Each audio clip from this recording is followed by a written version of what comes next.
எல்லாருக்கும் வணக்கம். நான் ஒரு இந்த படத்தில் வந்து ஒரு 4 நாளைக்கு முன்னாடி தான் கமிட் ஆனேன். ஷூட் போகிறதுக்கும் ஒரு 4 நாளைக்கு முன்னாடி தான் நவீன் ப்ரோ ஓகே பண்ணார். என்ன இவர்கிட்ட இன்ட்ரோ பண்ணது வந்து தீனா தீனா ராகவன், என்னுடைய நண்பர். அவர் தான் வந்து நவீன்கிட்ட என்ன இன்ட்ரோ பண்ணது.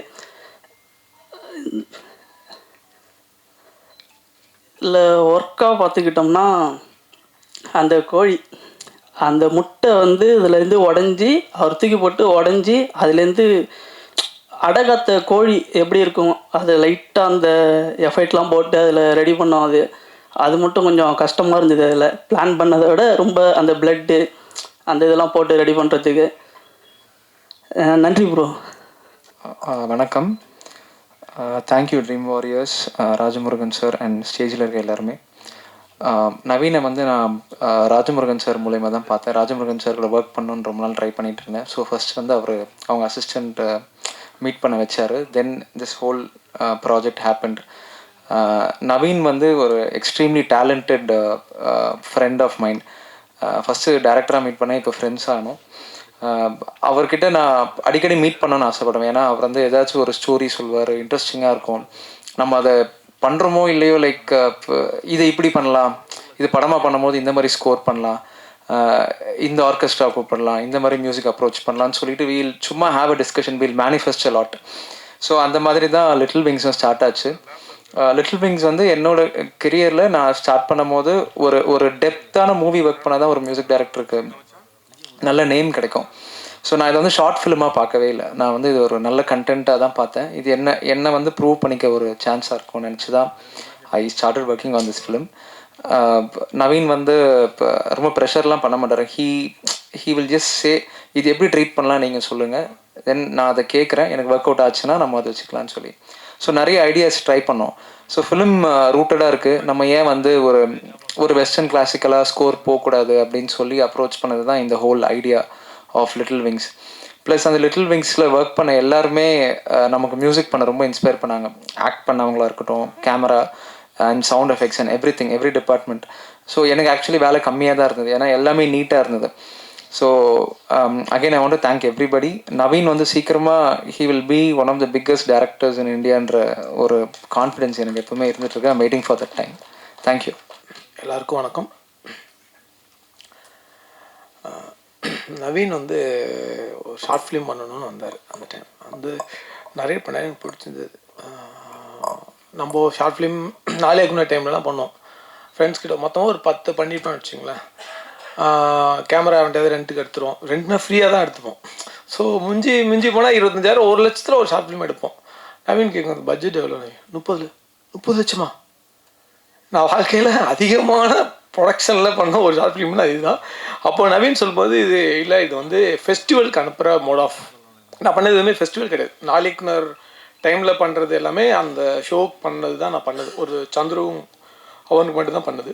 ஸோ அப்போ கேட்கும்போது என்னோடய குவாலிட்டி வந்து ஃபிலிம் குவாலிட்டி இருக்கணும், மேக்கிங் ஸ்ட்ரக்சர் எல்லாமே எனக்கு ஃபிலிமோட ஸ்ட்ரக்சர் தான் இருக்கணும் அப்படின்னாரு. ஸோ ரொம்ப சந்தோஷம் நவீன். ப்ரொடியூசர் யாருன்னு கேட்டேன். திலானின்னு ஒருத்தாங்க. அவங்களுக்கு கோடி கும்பிட்டு கூப்பிட்ருங்க. வாழ்க்கையில் 30 லட்சம் போட்டு ஒரு ஷார்ட் ஃபிலிம் எடுத்து இருக்க பெரிய மனசு அவங்களுக்கு தான். ஸோ என்ன வாழ்க்கையில் யாரும் அவ்வளோ காசு கொடுக்கல ஷார்ட் ஃபிலிமுக்கு அப்படின்னு சொல்லும்போது இன்னொன்று எனக்கு ரொம்ப பிடிச்சது. அதுக்கப்புறம் எனக்கு சேலஞ்சிங்காக இருந்தது லைவ் சென்ட். எதுவும் நான் பண்ணதே இல்லை. நான் பண்ணுற படங்களாக இருக்கட்டும், ஷார்ட் ஃபிலிமாக இருக்கட்டும், எதுவும் லைவ் சென்ட் பண்ணதே இல்லை, ஆடுக்கும் சரி. ஸோ இது லைவ் சென்ட் போகிறதுனால எனக்கு இன்ட்ரெஸ்டிங்காக இருந்தது. லைவ் சென்ட் போனீங்கன்னா அப்படின்னா ஸ்கிரிப்ட் அதுக்கு முன்னாடி கொடுத்துருந்தாரு. ஆனால் லைவ் சொன்னால் வித்தவுட் ஸ்கிரிப்ட்லேயே நீ லாக் பண்ணி எந்த டைலாகும் அதுக்கப்புறமா கரெக்ஷனே பண்ண முடியாது. ஸோ அந்த மாதிரி ஒரு இன்ட்ரெஸ்டிங் ஒர்க் எனக்கு ஒர்க் பண்ணலான்னு தோணுச்சு. ஸோ அப்புறம் நீங்கள் என்ன கொடுக்குறீங்களோ நவீன் பண்ணிடுங்க, நான் இதை பண்ணுறேன், நான் உங்களுக்காக நான் பண்ணி கொடுக்குறேன் அப்படின்னு ஒவ்வொரு டைம் வரும்போது ஏதோ ஒரு கதை சொல்கிறது. ஸோ அந்த மாதிரி தான் நவீனோட நட்பு எனக்கு இருந்தது. ஸோ இந்த கதை படிக்கும்போது எனக்கு வந்து எனக்கோட கிராமங்கள், நான் இருந்து வில்லேஜில் வளர்ந்தது, எனக்கு அதுதான் ஞாபகம் இருந்தது. நான் ஸ்கூல் படிக்கும்போது எங்கள் அம்மா கோழி கொடை வச்சுப்பாங்க. கோழி நிறையா வளர்ப்பாங்க, அம்மாச்சிலாம் வளர்ப்பாங்க. சாயங்காலம் 6 மணிக்கெலாம் அடைக்கிற பொறுப்பு எனக்கு இருக்கும். நம்ம விளாண்டுட்டு லேட்டாக போய் அடைச்சோன்னா அன்றைக்கி விழுவும் அடி. நீ 6 மணி கோழி கடுப்புனா ஏதாவது நாய்க்கு பிடிச்சிட்டு நீனா தர போகிறோம்பாங்க. சரி ஒரு நாள் வரும், இவ்வளோ தான் அடைக்கிறேன், ஏமா கோழியெல்லாம் சமைச்சு தர மாட்டேங்கிறேன். கோழி சமைச்சேன்னா 2 ஆப்ஷன் தான். எவனாவது சொந்தக்கார மாமா மச்சம் வரணும், இல்லை ஏதாவது நல்ல நாள் பெரிய நாள் தான் கோழி வெட்டுவாங்க. மற்றபடி எதுக்குமே கோழியே நானும் திங்கிறது கம்மியாக தான் இருக்கும். அந்த மாதிரி எனக்கு அந்த ஞாபகங்கள்லாம் எனக்கு வந்துச்சு இந்த ஸ்கிரிப்ட் படிக்கும்போது. அந்த ஞாபகங்கள் கிராமங்கள் இருக்கும்போது அந்த ஹஸ்பண்ட் ஒய்ஃப்குள்ளே இருக்கிற நவீன் சொன்ன மாதிரி அந்த இது நிறையா பார்த்துருக்கேன் நான். அதெல்லாம் என் கண் முன்னே வந்ததுனால எனக்கு ரொம்ப ரொம்ப பிடிச்சிச்சு இந்த ஸ்கிரிப்ட். அதனால் அது பண்ணும்போது இன்ட்ரெஸ்டிங்காக இருந்தது. அதெல்லாம் இருக்கும்போது நம்மளுக்கு ஒரு ஃபீல் இருக்கும்ல, சரி நல்லா இருக்கே அப்படின்னு சொல்லி பண்ணது தான் அந்த ஷார்ட் ஃபிலிம். எனக்கு ஒரு லேர்னிங் ப்ராசஸ் தான் லைவ் சவுண்டு இருக்கிறதுனால. அது இல்லாமல் இந்த ஃபெஸ்டிவலுக்கு அனுப்பும்போது ஒவ்வொரு டைம் ஒரு கட் மாறிக்கிட்டே இருக்கும். அது ஒரு எப்படின்னா நம்மளை ஒரு டியூன் பண்ணோம், பொறுமையை இன்னும் டியூன் பண்ணோம்.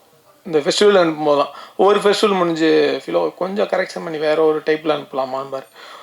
அது லேர்னிங் தான் எனக்கு ஒரு எக்ஸ்பீரியன்ஸ்னு வச்சுக்கலாம் அந்த ஷார்ட் ஃபிலிம். அந்த எக்ஸ்பீரியன்ஸ் கொடுத்த நவீனுக்கு ரொம்ப நன்றி. அதுக்கப்புறம் ட்ரீம் வாரியர் ரீசெண்டாக ஒரு 2-3 மந்த்ஸ் முன்னாடி ட்ரீம் வாரியர் இது வாங்குறாங்க. ஒரு டீசர் மாதிரி பண்ணிக்கலாம். ஓகே நவீன், பண்ணிக்கலாம் நவீன். இது நல்லபடியாக ரிலீஸ் ஆகுதுன்னா ரொம்ப சந்தோஷம். ரொம்ப நாள் கழிச்சு ரிலீஸ் ஆகுது. End of the day Dream Warrior சேனலில் வரதுல ரொம்ப சந்தோஷமாக இருக்குது. அண்டு இதை உங்களுக்கு உங்களுக்கு கண்டிப்பாக பிடிக்கும்னு நினைக்கிறேன். நீங்கள் எழுதி இதை எவ்வளோ தூரம் மக்களுக்கு ஆடியன்ஸ்க்கு கொண்டு சேர்ப்பீங்க நம்புகிறேன். நன்றி, வணக்கம். நன்றி சார். நவீன் அவர்கள் ஏதோ பேசணும்னு ஆசைப்படுறாருன்னு நினைக்கிறேன். முக்கியமாக அசிஸ்டன்ட் டைரக்டர்ஸ் பற்றி மறந்துட்டேன். செல்வா இங்கே இருக்கார். செல்வா எந்திரிங்க. செல்வா தான் வந்து இந்த சேவல் எப்படி பண்ணுறதெல்லாம் சொல்லி எப்படியெல்லாம் இதை ஹேண்டில் பண்ணலாம் அப்படின்னா ஈஸியாக டெலிலென்ஸ் வச்சு நம்ம கொஞ்சம் ஃபாலோ பண்ணலாம், அப்சர்வ் பண்ணலாம். ஆனால் சேவல் தப்பிச்சு போச்சுன்னா என்ன பண்ணுறதுன்னு எங்களுக்கு ஐடியா இல்லை. ஏன்னா அந்த காட்டுக்குள்ளே மிஸ் ஆகிடும். நாங்கள் வந்து ட்வின் சேவல் பிடிச்சிட்டோம். ஆக்சுவலாக நீங்கள் பார்த்தது வந்து 2 சேவல். 2 சேவலுக்கும் வந்து எனக்கு அந்த ஜிப்சியில் வந்து நிறைய குதிரைகள் யூஸ் பண்ணனால எனக்கு அந்த லாபகம் சூத்திரம் தெரிஞ்சிருச்சு. அதனால என்ன 2 சேவலுக்கும் ஒரே சிவப்பு கால்கட்டு போட்டுட்டு அதை வச்சு நாங்கள் 2 பேரும் விஷுவலாக நாங்கள் ஹேண்டில் பண்ணிட்டோம். அந்த 2 ட்வின்னை பிடிச்சது வந்து செல்வா தான் பிடிச்சிட்டு சொன்னார் ஈவினிங்கு. அதுக்கப்புறம் சந்தோஷ், இந்த படத்துக்கான காஸ்டியூம் டிசைனர்ஸ்லாம் யாருமே இல்லை. அந்த ஐயா போட்ட அந்த ஷர்ட்டோட அந்த டோன் இருக்கு இல்லையா, வெயிலில் அது வந்து உண்மையிலே ஒரு ஆடு மேய்ச்சிட்டு வந்து பிடிங்கிட்டு வந்தான், அவன் தான் பிடிங்கிட்டு வந்தான். Costume designer. அப்புறம் அம்மாவோட சாரீஸ்லாம் எங்கள் அம்மா வந்து பீரோவில் ரொம்ப நாளாக பத்திரமா வச்சுருந்தது. அதெல்லாம் எடுத்து இந்த படத்துக்கு யூஸ் பண்ணிட்டோம். இதெல்லாம் ஏன் சொல்கிறேன்னா ரொம்ப எஃபெக்டிவாக பட்ஜெட்டில் பண்ணோம். 30 லட்ச ரூபாங்கிறது ஏன்னா வேற கதை. வாழ்க்கையில் சங்கர் தான் பெரிய பட்ஜெட். ஷார்ட் ஃபிலிமே சங்கர் மாதிரி எடுத்த நீ ஒருத்தன் தான். அது வந்து என்னன்னா ஒரு சின்ன கன்ஃபியூஷன். ஃபிலோக்கிட்ட நான் நிறைய கதை சொல்லுவேன். அதுக்கப்புறம் வேற சத்ருன்னு ஒரு கதை இருந்தது. அதை எடுக்க போனப்போ அந்த படத்தோட பட்ஜெட் தான் அது. ஏன்னா 30 லட்ச ரூபா சொல்லி விலையேற்றி விட்டது ரொம்ப நல்லது தான். ஏன்னா அந்த ட்ரீம் வாரியர்ஸ் வந்து நாங்கள் அதுக்கப்புறம் பேசும்போது 30 லட்ச ரூபாய்க்கு வாங்கி தான் ஆகணும், அப்படி ஒரு நிர்பந்தத்துக்குள்ள வந்துடக்கூடாது இல்லையா. அதுக்கப்புறம் இவங்கெல்லாம் நம்ம முறைக்கிறாங்க, ஏன்டா 30 லட்ச ரூபாய் வாங்கிட்டு பொட்டின சாதம் எனக்கு போட்டிருக்க அப்படின்னு. ராம்ஜியெல்லாம் வந்து ரொம்ப, ஏன்னா எங்கள் வீட்டில் நிறைய பேர் தூங்குனாங்க. ரொம்ப கம்மியான பேருக்கு தான் நாங்கள் வந்து ஹோட்டல்ஸ்லாம் அரேஞ்ச் பண்ணோம். அவுட்டோர் ஷூட்டுங்கிறது கம்ப்ளீட்டாக டிஃப்ரெண்ட். கேமராக்கு காசெல்லாம் கொடுத்துட்டோம். ஆனால் எனக்கு தெரிஞ்சு உங்களுக்கு நாங்கள் செட்டில் பண்ணல, நீங்கள் எதுவும் கேட்கல. I think thank you. பாலாவும் மிஸ் பண்ணிட்டேன். பாலா, அப்புறம் அஸ்வின் பாலாஜி, இந்த 4 ஏடிஸு. அவங்களோட எஃபர்ட்டும் அவங்களோட லேர்னிங் ப்ராசஸும் இதில் ரொம்ப, அவங்களோட இன்புட்ஸுமே இது ரொம்ப இருந்தது. அதே மாதிரி அசிஸ்டன்ட் சினிமாட்டோகிராஃபர்ஸும் இதில் பயங்கர ஹெல்ப்ஃபுல்லாக இருந்தாங்க. Thank you. Sorry for the clarification. ரீசெண்டாக ஒரு வருஷம் முன்னாடி இன்னொரு ஷார்ட் ஃபிலிம் எடுத்துகிட்டு வந்தார். பட்ஜெட் என்ன இந்த நவீன், இதோட நிப்பாட்டுங்க நவீன், படம் பண்ணலாம். திரும்ப ஷார்ட் ஃபிலிம் எடுத்து பட்ஜெட் பண்ணாதீங்க, ப்ரொடியூசர் சம்பாதிக்கிட்டோம் இனிமேல். நெக்ஸ்ட்டு நவீன் வந்து கண்டிப்பாக நெக்ஸ்ட் இயரில் கதை எடுத்துகிட்டு வந்துடுவேன்னு நம்புகிறேன். தேங்க்யூ. எல்லாருக்கும் வணக்கம். ரொம்ப ஹாப்பியாக இருக்குது. ஏன்னா நவீனுடைய ஒரு படம் வந்து இந்த இடத்துக்கு வந்து அதில் ட்ரீம் வாரியர்ஸ் இணைந்து இருக்கிறது அப்படிங்கிறது, அவனே சொன்ன மாதிரி எப்போ ஜோக்கர் டைமில் என்ன மாதிரியான ஒரு உணர்வு ஏற்பட்டதோ அதே உணர்வு திரும்பவும் கிடச்சிருக்கு. அதனால் தேங்க்யூ வெரி மச். நவீனை என்கிட்ட சேர்த்து விட்டது வந்து பவா செல்லதுரை சார். அவர் வந்து ஒரு தடவை ஃபோன் பண்ணார். நவீன் ஒரு பையன் இருக்கான், அவனை ஒரு முக்கியமான டைரக்டர்கிட்ட சேர்க்கறதுக்காக ரொம்ப ட்ரை பண்ணேன். அவன் உலக சினிமா பற்றி நிறைய பேசினதுனால ஒரு உரையில் ஒரு கத்தி தான் இருக்கணும் அப்படின்னு அந்த டைரக்டர் சேர்த்துக்க மாட்டேன்ட்டார். அதனால் அவன் கொஞ்சம் விரக்தியாக இருக்கான், நீங்கள் சேர்த்துக்குங்களேன் அப்படின்னாரு. இந்த ரிஜெக்ட் பீஸ் எல்லாம் என்கிட்டயே தள்ளுறது தான் உங்கள் வேலையா அப்படின்னு சொல்லிட்டு நான் சேர்த்துக்கல. இப்போ நான் வந்து அசிஸ்டன்ஸ் எல்லாம் சேர்த்துட்டேன் சார், இடம் இல்லையே அப்படின்னோன்னு, நீங்கள் வாங்க இப்போ எங்கே போகிறீங்க அப்படின்னாரு. தருமபுரி ஷூட்டிங் போகிறேன். ஆன் தி வே வாங்க, திருவண்ணாமலையில் வந்து லக்கேஜ் மாதிரி அவனை எடுத்துகிட்டு போயிடுங்க அப்படி சொன்னார். அப்படி வந்து ஆன் தி வேல வந்து பிக்கப் பண்ணிட்டு வந்தவன் தான் நவீன். ஆனால் அதுக்கப்புறம் வந்து அவனோட பழக ஆரம்பித்த பிறகு எனக்கு அவனோட பழகின கொஞ்ச நாட்கள்லேயே எனக்கு தெரிஞ்சுது, நிச்சயமாக சந்தோஷ் சொன்ன மாதிரி இந்தியாவின் முக்கியமான இயக்குனர்கள்லாம் ஒருத்தனாக வருவான். நிச்சயமாக அப்படியான ஒரு சென்ஸ் உள்ளவன், தொடர்ந்து நிறைய படிக்கிறவன், நிறைய பயணம் செய்கிறவன், நிறைய படங்கள் பார்க்குறவன், நிறைய உழைக்கிறவன். அதனால் இப்போ வந்து மணி சார்ட்ட இருக்கான். இப்போ வந்துட்டு அப்படியான ஒரு பெரிய ஸ்பேஸ் வந்து அவனுக்கு தொடர்ந்து அவனுடைய உழைப்புக்கு அங்கீகாரமாக கிடைக்குது. அப்படி வந்து அவன் என்ன எழுதினாலும் கொண்டு வந்து கொடுப்பான்.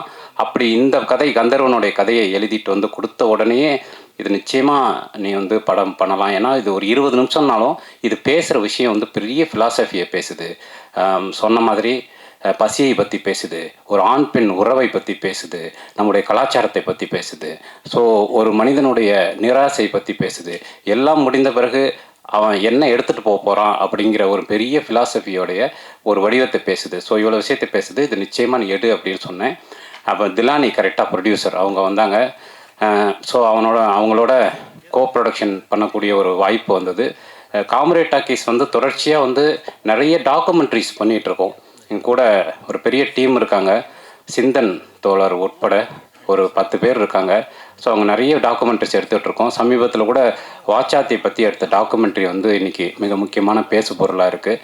அந்த மாதிரி டாக்குமெண்ட்ரிஸ், ஷார்ட் ஃபிலிம்ஸ் எடுத்துகிட்ருக்கோம். அதில் முக்கியமாக இந்த லிட்டில் விங்ஸ் எடுத்தது வந்து உண்மையிலே நான் வந்து ரொம்ப பெருமிதமாக உணர்கிறேன். இந்த படத்தை வந்து பார்த்துட்டு உடனடியாக இதை வந்து ட்ரீம் வாரியர்ஸில் ரிலீஸ் பண்ணணும் அப்படின்னு சொல்லி பிரகாஷ் சாரும் பிரபு சாரும் சொன்னாங்க. எனக்கு வந்து பிரகாஷ் சார் வந்து ரொம்ப என்னோடய ஹார்ட்டுக்கு ரொம்ப க்ளோஸான ஒருத்தர். அடிக்கடி வந்து நாங்கள் ஃபோனில் பேசிக்கும்போது திடீர்னு கூப்பிடுவார். ஒரு முருகவேலுடைய ஒரு கதை படித்தேங்க, இந்த கதை ஃபிலிம் பண்ணால் ரொம்ப நல்லாயிருக்கும் அப்படின்னு சொல்லுவார். அந்த மாதிரி நிறைய லிட்ரேச்சர்ஸ் படிச்சுக்கிட்டே இருக்கிற ஒருத்தர் பிரகாஷ் சார். ஸோ அந்த மாதிரி ஒரு ப்ரொடியூசர் அமையிறது ரொம்ப அபூர்வம், உண்மையிலேயே அபூர்வம் இன்றைக்கி இந்திய சினிமா சூழலில். அப்படி வந்து தொடர்ச்சியாக வந்து லிட்ரேச்சரை, லைஃப்பை கரெக்டான மிக்சிங்கில் சினிமாவுக்கு கொண்டு வரணும்னு நினைக்கிறது வந்து பிரகாஷ் சார், பிரபு சார் 2 பேர்ட்டையும் இருக்கிற மிக முக்கியமான அம்சமாக பார்க்குறேன். அதனால் எப்போ இந்த படத்தை வந்து அவங்க எடுத்துக்கிறேன்னு சொன்னாங்களோ அப்போவே நான் ரொம்ப முக்கியமாக வந்து நவீனுக்கு வந்து ஒரு பெரிய ஒரு லைஃப் வந்து அதில் பிகின் ஆகும் அப்படின்னு நான் நினைக்கிறேன். ஏன்னா ட்ரீம் வாரியர்ஸ் வந்து ஒரு தொட்ட படைப்பாளிகள் எல்லாருமே ரொம்ப முக்கியமான ஒரு இடத்துக்கு வந்திருக்காங்க. ஏன்னா அப்படிப்பட்ட விஷயத்தை தான் ட்ரீம் வாரியர்ஸ் தொடர்ந்து பண்ணுவாங்க. அதனால் ஒரே நேரத்தில் இப்படியான ஒரு படைப்பை எடுத்துகிட்டு வந்ததுக்கும் நவீனுக்கு ஒரு முக்கியமான டோரை ஓப்பன் பண்ணதுக்கும் ட்ரீம் வாரியர்ஸ்க்கு தேங்க்யூ சார். ஸோ இப்படியான சூழலில் இந்த மாதிரி ஆனால் ஒரு இன்றைக்கி வந்து குளோபலைசேஷனுடைய ஒரு பெரிய ஸ்பேஸில் இன்றைக்கி உலகம் இருக்குது. இன்றைக்கி ஷார்ட் ஃபிலிம்ஸ், வெப் சீரிஸு, திரைப்படம், ஒரிஜினல் கண்டென்ட் அப்படின்னு என்ன வடிவத்தில் வந்தாலும் அது உலகம் முழுவதும் போவதற்கான ஒரு ஸ்பேஸ் வந்து இன்றைக்கி உருவாயிருக்கு. அப்படி இந்த மாதிரியான புதிய சிந்தனைகள் இன்னும் நிறைய வரணும். சந்தோஷுடைய இசை, ஒரு சூப்பரான மியூசிஷியன். நான் வந்து அவரை போய் ஸ்டுடியோவில் பார்த்தப்போ அவ்வளோ கிளாரிட்டியான மியூசிக். நிச்சயமாக சினிமாவில் உங்களுக்கு பெரிய இடம் உண்டு. அதே மாதிரி இந்த படத்தில் நடித்த அத்தனை பேரும் ஒரு அபாரமான நடிப்பை கொடுத்துருந்தாங்க. கேமராமேனு ஃபிலோ வந்து அதுதான், அவர் வந்து ஒரு படைப்பை மட்டும்தான் பார்ப்பார், சின்னது பெருசு அப்படிலாம் இல்லாமல் இன்றைக்கி இந்தியாவின் மிகப்பெரிய பட்ஜெட்டில் உருவாகக்கூடிய படங்களை செய்து கொண்டிருக்கிறவர் இந்த மாதிரியான குறும்படங்களிலும் தன்னுடைய கவனத்தை செலுத்தி புதிய படைப்பாளிகளுக்கான ஒரு ஸ்பேஸாக அவருடைய ஆஃபீஸ் இருக்குது. அவரோட ஆஃபீஸ்க்கு போனால் ஒரு பெரிய ஃபேக்ட்ரி மாதிரி இயங்கிட்டு இருக்கோம். எந்த ரூமில் எது நடக்குதுன்னே தெரியாது. திடீர்னு நான் போய் கதவை திறப்பேன், அங்கே வந்து கூலி ஷூட்டிங் போயிட்டுருக்கும், எடிட்டிங் போயிட்டுருக்கும். இன்னொரு கதவை திறந்தா விஜய்க்கு வந்து ஃபைனல் கட்டு பார்த்துட்டு இருப்பாரு. அதில் நமக்கும் ஓரமாக ஒரு இடம் இருக்குது அப்படிங்கிறது வந்து மிகச் சிறப்பான விஷயம். அது மாதிரி இந்த மாதிரியான படைப்பாளிகளுக்கு அவர்கிட்ட எப்போவுமே ஒரு இடம் உண்டு. ஃபிலோ வந்து ரெக்கமெண்ட் பண்ணிகிட்டே இருப்பார் யாருக்காவது ஃபோன் பண்ணி. அப்படியான ஒரு நல்ல மனசுக்காரர். ஸோ இப்படி ஒரு ராம்ஜி அவரை வந்து மெஹந்தி சர்க்கஸ்லேருந்து பார்க்குறேன். இப்படியான அழகான நல்ல படைப்பாளிகளுக்கும் நடிகர்களுக்கும் எப்போதும் ஒரு மேடையாக இந்த ட்ரீம் வாரியர்ஸ் இருக்கும்னு நான் நம்புகிறேன். Thank you very much. பத்திரிகையாளர் அத்தனை பேருக்கும் நன்றி. வணக்கம். எல்லாருக்கும் வணக்கம். குறும்படன் கூப்பிட்டு எவ்வளோ நேரம் பேசுகிறாங்களே, எல்லாரும் டயர்டாக இருப்பீங்கன்னு நினைக்கிறேன். பட் இந்த ஷார்ட் ஃபிலிம் பொறுத்தளவுக்கு ஐ மீன் இந்த கதையில் வந்து பர்சனலாக என்னென்னா, நானும் பிரகாஷ், நீங்கள் ஊரில் எந்த ஒரு ஃபேமிலி எடுத்துக்கிட்டிங்கன்னா அங்கே வந்து ஆடு வளர்க்குறது, கோழி வளர்க்குறது, மாடு வளர்க்குறது ஒரு வாழ்வின் ஒரு அங்கமாகவே இருக்கும். எனக்கு ஞாபகம் இருக்குது, நானும் பிரகாஷும் ஒரு 7 கிலோமீட்டர் நடந்து போய் சாவல் விற்றுட்டு வந்த ஞாபகம் எல்லாமே இருக்குது. அந்த எக்ஸ்பீரியன்ஸ் இருக்குது. அண்டு இன்னைக்கு இது ஒரு இந்த சின்ன கான்செப்ட்ஸ் என்னென்னா, இப்போ எல்லாருடைய லைஃப்லேயும் நம்ம நிறைய கேள்விப்பட்டிருப்போம். ஒரு இன்னைக்கு ஒரு பிரியாணியில் ஒரு பீஸ் மிஸ் ஆகிருக்குங்கிறதுக்காக எவ்வளோ பிரச்சனைகள் வந்து நம்ம நிறைய இடங்களில் கேட்டிருக்கோன்னு இருக்குது. அந்த மாதிரி சாப்பாட்டில் வந்து நமக்கு வந்து நான்வெஜ் வந்து அவ்வளோ முக்கியமான ஒரு விஷயமா இருக்குது. அதில் வந்து இந்த கதை சொல்லக்கூடிய விஷயங்கள் வந்து சிலருக்கு சாதாரண விஷயமா தெரியலாம். பட் அது பின்னாடி இருக்கக்கூடிய ஆழமான கருத்துக்கள் வந்து லைஃப்பில் ரொம்ப முக்கியமான ஒரு தருணங்களை ஞாபகப்படுத்தக்கூடிய விஷயமா இருக்குது.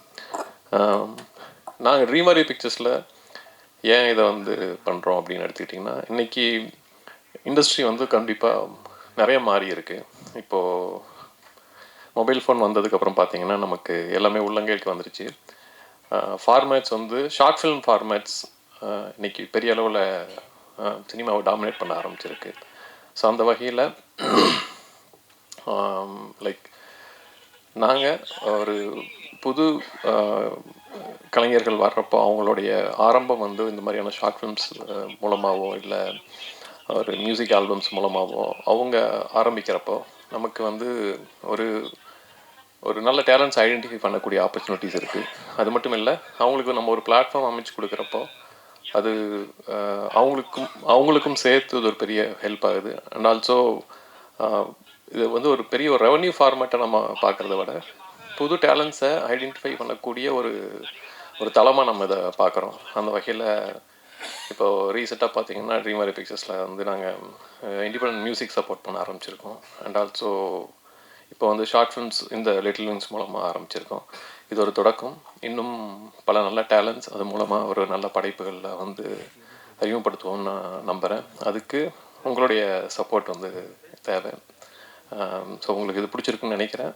அண்டு இதில் ஒர்க் பண்ண எல்லாருக்கும் நன்றி.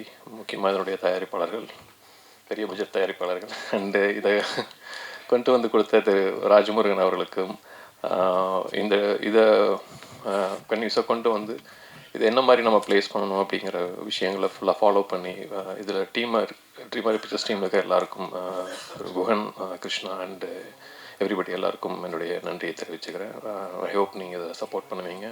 இது மூலமாக இன்னும் பல டேலண்ட்ஸுக்கு நல்ல வாய்ப்புகள் கிடைச்சி அது மூலமாக நல்ல புது டேலண்ட்டும் படைப்புகளும் வரணும் அப்படின்னு நான் நம்புகிறேன். தேங்க்யூ. எல்லாருக்கும் வணக்கம். இந்த குறும்படத்தை வந்து நான் பார்வையாளராக பார்க்குறேன். உங்களோட சேர்ந்து தான் நானும் இது செகண்ட் டைம் பார்த்தது. ஸோ காளிதாஸ் ஐயா வந்து அந்த கேரக்டர் வந்து அந்த சேவல் மேலே ஒரு ஏன்னா கஞ்சி சாதமே சாப்பிட்டுக்கிட்டு இருக்கவங்களுக்கு அந்த கறிசோறு சாப்பிடணும்னு ஒரு ஆசை இருக்கும். ஸோ அந்த சேவலை எப்படியாவது அடிக்கணும்னு நினச்சாரு, முடியல. கடைசியில் முடித்தார், ஆனால் அவரும் முடிச்சிட்டுக்காரு. ஸோ அந்த சனிக்கிழமை போனதுனால அந்த சேவலை எடுத்துகிட்டு போயிடுவாங்க. ஸோ அந்த சோல் வந்து அந்த சேவலோடு போகிற ஒரு விஷயம் இருக்கு இல்லையா, அது ரொம்ப மனசை வந்து பாதிக்குது. ஒரு ஆத்மா வந்து அந்த கோழி கொண்டு போயிடுச்சு அப்படின்ற ஒரு இது இருக்குது. இன்னொன்று ஆர்ட் டைரக்டர் வந்து அந்த ஒரு கோழி குஞ்சு வந்து இயற்கையாகவே இல்லாமல் செயற்கையாக பண்ணார். அந்த முட்டைக்குள்ளே ஒரு கோழிக்குள்ளலாம் வச்சு அதுக்கு எவ்வளோ வேலை பண்ணாங்கன்றது. ஏன்னா 4 days பிளான் பண்ணுது, ஆனால் 6 days ஆயிடுச்சு. ஏன்னா இந்த சவுண்டு ஆர்ட்டு எல்லாமே டைம் எடுத்து 6 days ஆயிடுச்சு. அதுக்கப்புறம் அந்த கோழி குஞ்சு கத்துறது, அதாவது வாழ்க்கையே போனதுக்கப்புறம் ஒரு சந்தோஷம் வரும் இல்லையா, அந்த விஷயங்கள்லாம் வந்து எனக்கு நான் பார்வையாளராக பார்க்கும்போது எனக்கு வந்து ரொம்ப நெகிழ்வாக இருக்குது அந்த விஷயங்கள்லாம். கதை வந்து இது ரிகர்சல்லாம் பண்ணி பார்த்துட்டு எனக்கு கதை ஃபோனில் தான் சொன்னார் நவீன். எனக்கு அப்பயே நான் அப்படி ரொம்ப ஓகே சொல்லிட்டேன் நான். ஸோ ரிகர்சலுக்கு டைம் எடுத்தோம். எல்லாருமே அந்த ரிகர்சலுக்கே கொஞ்சம் சிரமப்பட்டு தான், அங்கேனா பஸ்ஸு கிடையாது சில சமயம் திருவண்ணாமலையில் கொரோனா காலத்தில். அதெல்லாம் சிரமப்பட்டு தான் 4 நாள் வந்து ரிகர்சல் எடுத்தோம் நாங்கள். ஸோ இதில் வேலை பண்ண எல்லாருமே வந்து ஹார்ட் ஒர்க் பண்ணாங்க செட்டில். ஸோ அது எல்லோரும் இருந்தவங்களுக்கு எல்லாருக்கும் தெரியும். ஸோ எனக்கு ரொம்ப ஹாப்பியாக இருக்குது. இந்த கதையில் வந்து எனக்கும் இந்த கதை பாத்திரத்தை நான் நடிச்சிருக்கேன்னு நான் பார்வையால் தான் பார்க்குறேன், என்ன நான் பார்க்கல. ஸோ இந்த கேரக்டர் இவ்வளோ வெயிட்டாக இருக்குது அப்படின்னு சொல்லிட்டு. ஸோ தேங்க்ஸ் நவீன், ரொம்ப தேங்க்ஸ். ஒர்க் பண்ண அனைவருக்கும் நன்றி. பார்வையாளருக்கும் நன்றி. தேங்க்யூ. தேங்க்யூ வெரி மச் அம்மா. அடுத்ததாக மெஹந்தி சர்க்கஸில் ஆரம்பித்து இப்போ வரைக்குமே தொடர்ந்து நமக்கு வந்து ஒரு நேட்டிவ்லி கனெக்டட் கதாபாத்திரங்களை தன்னுடைய பெர்ஃபார்மன்ஸ் மூலமாக இருக்கணும் அப்படின்னு இவருடைய பெயர் நிச்சயமாக அது படவரிசைகளில் இருக்கும்னு நான் நம்புகிறேன். ஸோ மதுரை ராம்ஜி அவர்கள், what you have to say, over to you.